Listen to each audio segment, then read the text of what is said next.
Hello.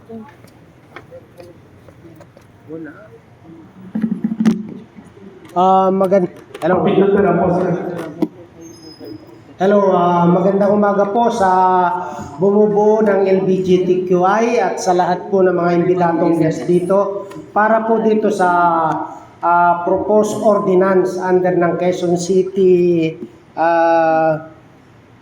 Gender Inclusive Health Ordinance Program. Napakaganda po nito na ma-approve para sa buong Quezon City. Consist of 142 barangays. Although naka-attend na ako nung una.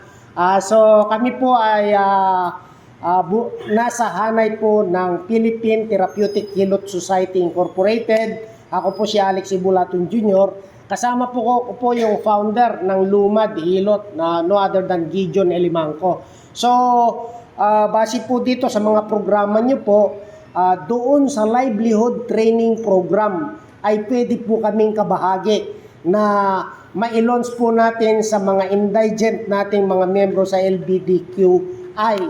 So, ang tanong po kanina nung ating sister, yung budget. Ang tanong po, in every barangay naman po talaga may budget pertaining to livelihood training program. Ngayon po, ang itatanong ko doon ay kung yung budget niyo po ba ay galing sa barangay base o mismong sa city council. Ayan, para masuportahan po itong livelihood training program. So, yun naman po. Maraming pong salamat. Sa legislative side po, nung time po na ako po